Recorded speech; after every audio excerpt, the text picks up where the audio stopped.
Hello viewers, welcome back on my YouTube channel Bliss Edu Learning by Nisha. आज हम इस video में discuss करेंगे केवीएस एग्जाम स्ट्रैटेजी 2023। जी हाँ, चाहे आप केवीएस में पीआरटी, टीजीटी, पीजीटी किसी भी पोस्ट की तैयारी कर रहे हैं तो ये 20 डेज एग्जाम स्ट्रैटेजी आप सभी लोगों के लिए बहुत ही ज़्यादा हेल्पफुल एंड यूजफुल होने वाली है।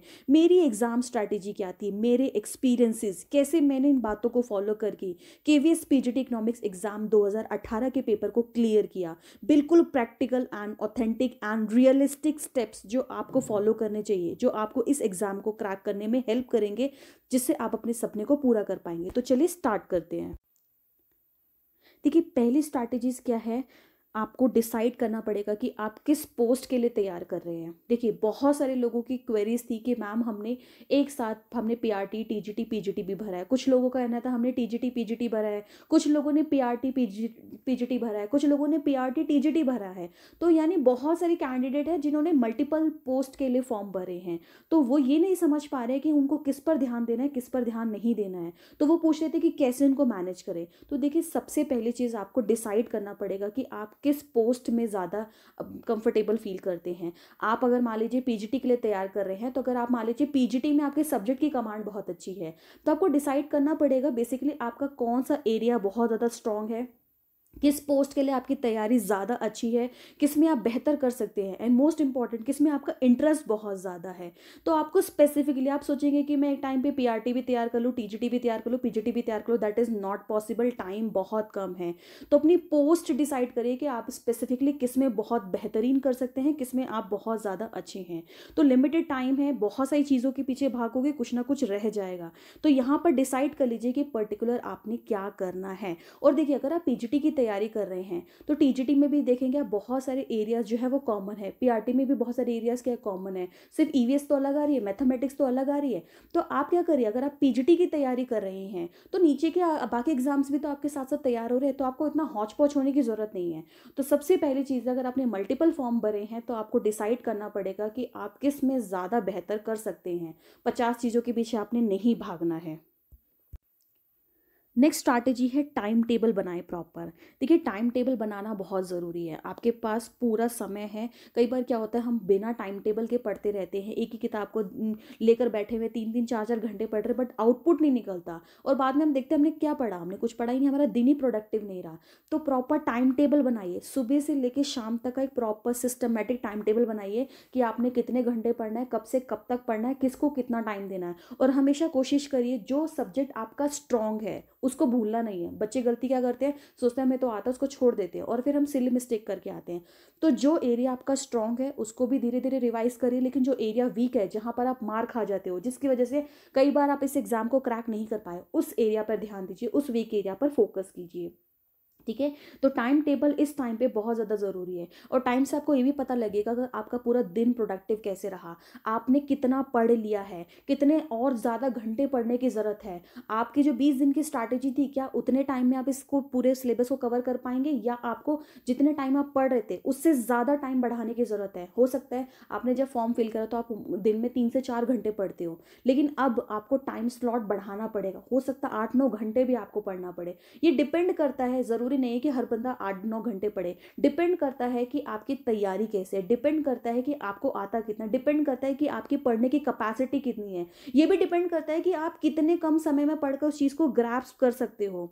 तो बहुत सारी चीज़ें हैं। तो आपको पूरा कैलकुलेट करना पड़ेगा कि आपको कितना समय देना है, बट आपको टाइम स्लॉट पहले से बढ़ाना पड़ेगा। कोई बात नहीं, कुछ समय की बात है, कुछ ही दिन की तो बात है, अरे 20-25 दिन की तो बात है, जी जान लगा दीजिए। 8 घंटे 10 घंटे जितने घंटे आप पढ़ सकते हैं, बट घंटे पढ़ने का मतलब ये नहीं है कि उसका रिजल्ट नहीं मिल रहा। वो एफिशिएंट वर्क होना चाहिए, प्रॉपर टाइम स्लॉट होना चाहिए, उस हिसाब से पढ़िए, अपने आप को ब्रेक दीजिए, अपने आप को पॉजिटिव रखिए, अच्छा महसूस करिए। ऐसा इस तरीके से आप करेंगे ना, पूरा टाइम टेबल बना के करेंगे ना, प्रॉपर टाइम मैनेजमेंट करेंगे, तो आपका पूरा दिन जो है वो प्रोडक्टिव रहेगा, रिजल्ट देखना आपको बहुत फ्रूटफुल मिलेगा। नेक्स्ट स्ट्रैटेजी है, आपको डिसाइड करना पड़ेगा कि आपको क्या पढ़ना है, कहाँ से पढ़ना है, कितना पढ़ना है, कैसे पढ़ना है, क्या नहीं पढ़ना है, मोस्ट इंपॉर्टेंट क्या नहीं पढ़ना है। तो उसको आपको एनालाइज करने पड़ेगा, अपने प्रीवियस ईयर्स के क्वेश्चन पेपर को प्रैक्टिस करके जो आपको चीज़ें समझ आएगी। तो देखिए, सबसे पहले बात करें कि आपको क्या पढ़ना है। अगर आप केवीएस में पीजीटी पोस्ट की बात करें, जैसे अगर आप पीजीटी इकोनॉमिक्स की तैयारी कर रहे हैं तो पीजीटी पोस्ट के लिए, पीजीटी इकोनॉमिक्स के लिए 11-12 की बुक बेस है। 50 से 60% क्वेश्चन जो है आपको एग्जाम के अंदर 11-12 की इकोनॉमिक्स की बुक देखने को मिलेंगे। पीजीटी हिस्ट्री हो, ज्योग्राफी हो, फिजिक्स हो, केमिस्ट्री हो, इन सभी लोगों के लिए 6 to 12 तक की बुक्स आपको पढ़नी पड़ेगी। तो बेसिकली यानी अगर आप पीजीटी पोस्ट के लिए जा रहे हैं तो कम से कम आपको क्लास 12 तक की बुक्स आनी चाहिए और अच्छे से आनी चाहिए। और एग्जाम से पहले कोशिश करिए कम से कम इस पूरी बुक को एक बार ज़रूर रिवाइज कर लीजिएगा। टीजीटी पोस्ट की बात करें तो टीजीटी पोस्ट में कम से कम आपको 6 to 10 तक की, देखिए मैं बात ये नहीं करी कि सिर्फ आपको इतना ही पढ़ना है, आपको एटलीस्ट जो 50-60% सिलेबस जो यहाँ से आता ही आता है, कन्फर्म्ड है, जो आएगा ही आएगा, आपको इतने पोर्शन को सबसे बेहतरीन तरीके से रिवाइज करना है। यानी इससे क्वेश्चन जब आए तो आप इस क्वेश्चन को गलत ना करके आए, इसको बेस मान कर चलिए। इसके बाद में जब आपका ये वाला पोर्शन बहुत अच्छे से हो जाए, इसके बाद में आपने हायर लेवल के लिए जाना है, फिर बाद में इसको डिसाइड करना है, ठीक है।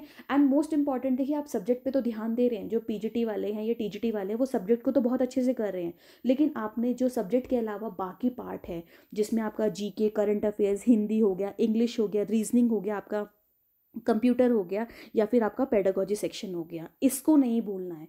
सब्जेक्ट इंपॉर्टेंट है but part 1 is also important. Part 1 है जो आपकी मेरिट बनाएगा, तो उसको नहीं भूलना। अगर आप सब्जेक्ट को कम से कम 4 से 5 घंटे पढ़ रहे हैं तो कम से कम अपने पार्ट 1 के सेक्शन को डेली 3 से 4 घंटे ज़रूर देने हैं।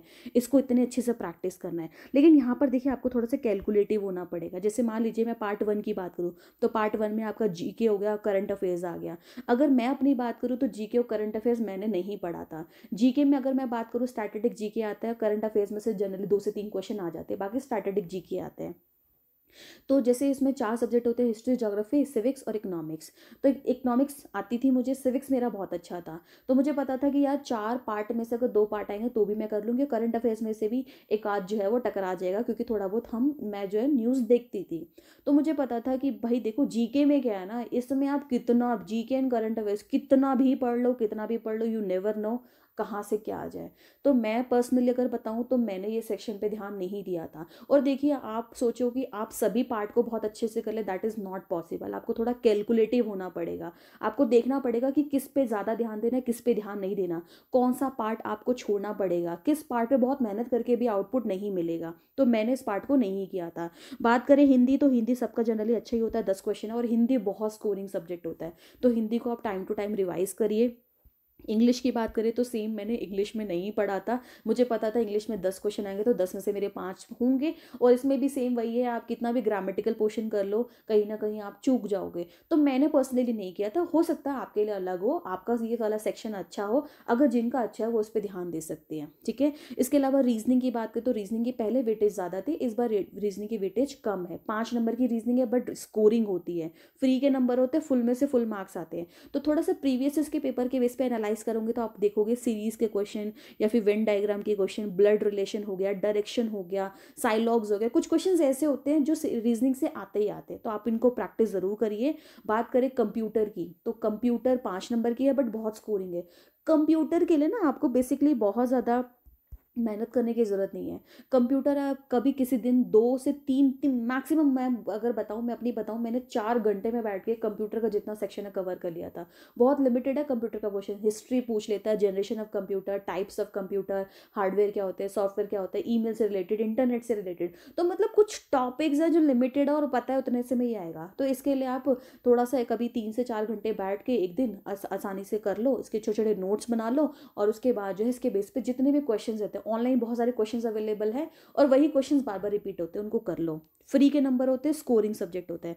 अब मोस्ट इंपॉर्टेंट बात करते हैं, बहुत सारे लोगों की क्वेरी आती है pedagogy section. Pedagogy section 40 marks का है, इस बार इसकी वेटेज बहुत ज़्यादा है, ठीक है। तो इस वाले सेक्शन को आप भूल नहीं सकते हो। बट देखिए अगर हम बात करें स्कूल्स में ना, आज के टाइम पे आप अगर आप सीबीएसई बोर्ड के भी पेपर देखेंगे ना तो बहुत प्रैक्टिकल क्वेश्चंस पूछे जा रहे हैं। पहले स्टैटिस्टिक क्वेश्चंस आते थे, वन लाइनर्स क्वेश्चंस, आपने रट्टा मार लिया और आप करके आ जाओगे, नहीं। लेकिन आज के टाइम पे बहुत प्रैक्टिकल इम्प्लीकेशन बेस्ड क्वेश्चंस आ रहे हैं, यानी सिचुएशन बेस्ड क्वेश्चंस आ रहे हैं, असर्शन रीजनिंग के क्वेश्चन आ रहे हैं, केस स्टडी ज़्यादा आ रही है। तो आप ये लगा लीजिए पेडागोजी में ऐसा नहीं है कि आपसे पर्टिकुलर थ्योरी पूछता जा रहा है, आपसे मेजॉरिटी ऑफ द क्वेश्चन जो है वो कॉन्सेप्चुअल बेस पूछेगा, सिचुएशन बेस्ड क्वेश्चन पूछता है। अब प्रीवियस इसके पेपर भी देखोगे तो मैं बताऊं तो मेरे को टीचिंग एप्टीट्यूड यानी पेडागोजी सेक्शन पढ़ने की जरूरत नहीं थी, क्योंकि मैं यूजीसी नेट की भी तैयारी करी थी, वहाँ पे भी टीचिंग एप्टीट्यूड आता था, और साथ में मैंने बीएड में बहुत अच्छे से पढ़ा था, और मेरा सीटेड भी मैंने कई बार दिया था, जस्ट बिकॉज की प्रैक्टिस में रहे उस क्वेश्चन को बहुत अच्छे से कर पाएँ। तो इसीलिए आप इसके कॉन्सेप्चुअल क्वेश्चंस को ध्यान रखिए, प्रैक्टिस करते रहें। एंड मोस्ट इंपॉर्टेंट, जैसे अभी अध्ययन मंत्रा की बुक जो है वो बहुत अच्छी है, आप उसको भी बाय कर सकते हैं पेडागोजी पार्ट के लिए, तो वो बहुत इफेक्टिव बुक है। तो आपको ना पार्ट 2 के साथ यानी मेन सब्जेक्ट के साथ पार्ट 1 को भी देखना पड़ेगा, वो इंपॉर्टेंट है, वो आपकी मेरिट बनाएगा, उसी में आएगा सबका। देखिए सब्जेक्ट तो सबका स्ट्रॉन्ग है उस सब्जेक्ट के लिए, क्योंकि हर कोई अपनी जो है ग्रेजुएशन मास्टर्स उस सब्जेक्ट में करके बैठा है, सब्जेक्ट सबका बेहतरीन होगा।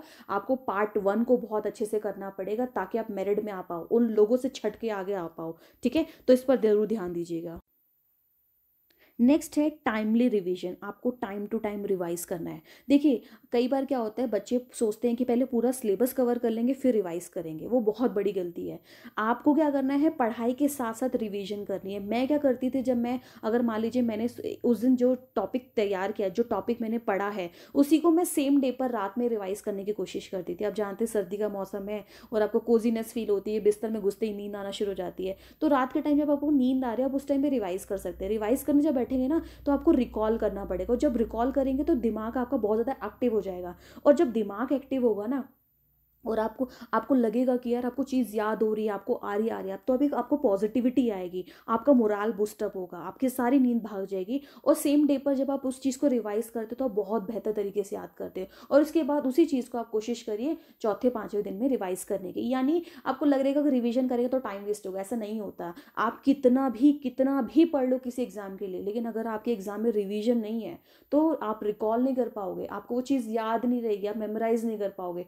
तो यहाँ पर रिवीजन सबसे इंपॉर्टेंट रोल प्ले करता है एग्जाम के अंदर।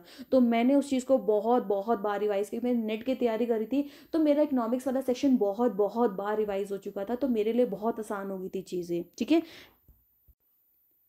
नेक्स्ट इंपॉर्टेंट है क्वेश्चन पेपर प्रैक्टिस करना, ज़्यादा से ज़्यादा क्वेश्चंस लगाना। अब देखिए आपको जितने भी केवीएस के प्रीवियस के पेपर मिल रहे, चाहे 2013 का पेपर हो, 16 का पेपर हो, 18 का पेपर हो, इसके अलावा जो बाकी एग्जाम्स पेपर्स हैं, चाहे वो दिल्ली वाला पेपर हो या नवोदय का हो, यूजीसी नेट, देखिए आपने देखा हो ना नवोदय के पेपर और DSSS भी हो, केवीएस के पेपर जो है वो आपका 12th लेवल तक का सर्फेस तैयार कर रहे हैं। लेकिन यूजीसी नेट के पेपर आपने देखा होगा, केवीएस ने जो सिलेबस मेंशन किया वहाँ पे उसने पूछा है कि वो पोस्ट ग्रेजुएशन लेवल तक के क्वेश्चन पूछेगा। तो पीजी लेवल तक के क्वेश्चन तैयार करने का सबसे बेस्ट तरीका है वो है यूजीसी नेट के क्वेश्चन पेपर। आप यूजीसी नेट के क्वेश्चन पेपर्स लगाइए, ये आपको ईजिली मिल जाएंगे। साथ में यूजीसी नेट पर कि आपको जो है वो मॉक टेस्ट भी मिल जाएंगे, तो आप nta.ac.in/क्विज करके भी वहाँ पे जाएंगे तो वहाँ पर सीधा सीधा आपको यूजीसी नेट के मॉक टेस्ट मिल जाएंगे। इसके अलावा एक examriz.com है या फिर appleacademy.com है, ये कुछ वेबसाइट है जो आपको गूगल पे मिलेगी। इनकी वेबसाइट पर भी आपको यूजीसी नेट के प्रीवियस ईयर्स के सारे पेपर मिल जाएंगे, वहाँ पर आप जाके जो है इन क्वेश्चंस को अटेम्प्ट कर सकते हैं, ठीक है। तो मोस्ट इंपॉर्टेंट मैंने आपको बोला, जितने ज़्यादा क्वेश्चंस आपको मिल रहे हैं अलग अलग एग्जाम के, उनको प्रैक्टिस करिए। दिन में कम से कम जितने क्वेश्चन, जैसे मैं अगर बात करूँ, मैं आज भी अभी मैं किसी एग्जाम की तैयारी नहीं कर रही हूँ, बट स्टिल आज भी डेली बेसिस में मैं जितने भी क्वेश्चंस मुझे अलग अलग यूजीसी नेट के अलग अलग जगह से मिलते हैं, मैं आज भी उनको प्रैक्टिस करती हूँ। ऑनलाइन क्विज करो, आप ऑनलाइन जब आप सर्च करोगे ना, इतनी सारी क्विज अवेलेबल है, वहाँ पर आप क्वेश्चन अटेम्प्ट करो। इसके अलावा जैसे मान लीजिए जिन लोगों को ऑनलाइन पढ़ने में प्रॉब्लम होती है तो वो एक हैंडी बुक ले सकते हैं जिसका नाम है यूथ कंपटीशन टाइम्स। एक यूथ कंपटीशन टाइम्स की बुक मिलेगी, एक तरीके से क्वेश्चन बैंक है। इसके अंदर इस बुक के अंदर कम से कम 7,000 8,000 आपको क्वेश्चन देखने को मिलेंगे, और सभी सब्जेक्ट्स में अवेलेबल है। हर सब्जेक्ट की आती है, हिंदी मीडियम में भी और इंग्लिश मीडियम में भी है। तो अगर जिनको ऑनलाइन पढ़ने में प्रॉब्लम है तो वो इस बुक को खरीद सकते हैं। 400-500 रुपए की ये बुक है। इस बुक के अंदर बहुत सारे क्वेश्चन हैं और वो क्वेश्चन है जो अलग-अलग पेपर में हर बार पूछे जाते हैं और साथ में इन हर क्वेश्चन के साथ उनकी समरी भी दे रखी है, उनका एक्सप्लेनेशन भी दे रखा है, जिससे आपको हेल्प मिलेगी। तो बहुत अच्छी बुक है क्वेश्चन पेपर प्रैक्टिस करने के लिए। तो क्वेश्चन पेपर ज़रूर प्रैक्टिस करें, कितना भी पढ़ लो, मैंने आपको बोला कितना भी पढ़ लो। You need to practise a lot of question जो आपको हेल्प करेंगे। जितना ज़्यादा क्वेश्चन पेपर प्रैक्टिस करोगे उतनी स्पीड बढ़ेगी, एक्यूरेसी बढ़ेगी, आप क्वेश्चन से डील कर पाओगे। अब इसको जब क्वेश्चन आप ज़्यादा ज़्यादा प्रैक्टिस करते हो, जब वही क्वेश्चन बार बार आते हैं ना, आपको याद होना शुरू हो जाते हैं। आप क्वेश्चंस में डिफरेंशिएट कर पाते हो। तो ये ज़रूर करें, ठीक है? इसके अलावा मैंने आपको डिफरेंट सोर्सेज़ बता दिए कि आपको कहाँ-कहाँ से मिल सकते हैं। अच्छा, बहुत सारे लोग आ रहे थे कि हम लोग जो है वो पेड कोर्स नहीं खरीद पा रहे। देखिए, आपको पेड कोर्स खरीदने की कोई ज़रूरत नहीं है। सेल्फ स्टडी जो लोग पेड कोर्स भी लेके बैठे हैं ना, आप देखेंगे जिनकी जब लाइव क्लास चल रही होती है ना, कितना टाइम ख़राब हो रहा होता है वहाँ के अंदर, ठीक है? तो इस टाइम पे इतना टाइम नहीं है कि आप लाइव क्लास लेके बैठो या पेड कोर्स में अपनी क्लासेस लो। सिंपल है, सबसे इम्पॉर्टेंट जो है वो है आपको सेल्फ स्टडी बहुत ज़रूरी है। सेल्फ स्टडी बहुत इंपॉर्टेंट है। कोचिंग वाली दिमाग से बात निकाल दीजिए। मैंने कोचिंग पर्सनली नहीं ली थी, मैं कोचिंग बहुत अवॉइड करती हूँ। मैं बिलीव करती हूँ कि सेल्फ स्टडी से सब कुछ किया जा सकता है। एंड मोस्ट मोस्ट इंपॉर्टेंट, आप जानते हैं बहुत क्रूशल टाइम चल रहा है। आप इतने टाइम से तैयारी कर रहे हो, सबको डर है, सबको बोल लग रहा है कि इतने टाइम बाद पोस्ट आई है, बाद में कब आएगी, कब नहीं आएगी। अच्छा, अभी भी बहुत सारे लोग दिमाग में सेट करके बैठे, कम टाइम है, कम टाइम है। टाइम सबके लिए ही कम है, सबकी तैयारी उतनी ही है, ठीक है? तो आपको अपने आप को बेहतर बनाना है, अपने आप को पॉजिटिव रखना, अपने आप को खुश रखिए, परेशान मत होइए, टाइम को लेकर मत करिए। जितना समय है उस समय को इफेक्टिवली यूज़ करिए।